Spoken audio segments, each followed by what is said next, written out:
En dan is het goed taaiwaar. Dan kan het ijs weer wat beter worden. Dan stiert het wetter in de vetten. Dan is de sneeuw voort, is de gladens voort. En dan lijkt het haast van mij iets krijgt als jood.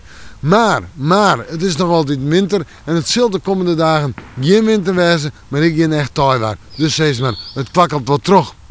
Joen en vannacht. Ja mensen, we hebben kans op wat dampwaar. We hebben nog een aantal opklarings. En we gaan een temperatuur tussen de 0 en de plus 3 graden. En dat betekent dat het op plakken samen met glad werken. Vooral als het joen even goed opklaart.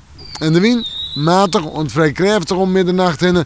Ja, dus om maar die wisseling. En die komt dan uit west-noordwest waai. En dan is het na 1 uur of 2 uur dat we daar gewoon ruim vanuit het noorden krijgen. En dan op de maan. De nij is daar. Wel, mensen, die brengt dus in de maand iets wat lichter aan.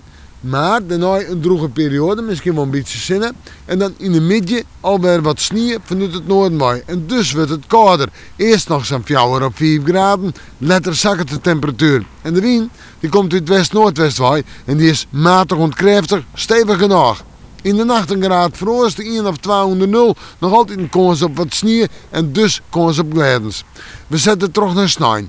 En dan hebben we op een nieuwe dag maar temperaturen zitten tussen de 3 en de 4 graden. De hoogste temperaturen op de eiland. De zinnen er wat bij. Het lijkt een droge dag te worden. Of het zo in het watergebied wezen maar we nog een sneeuwbuik of wat komen in.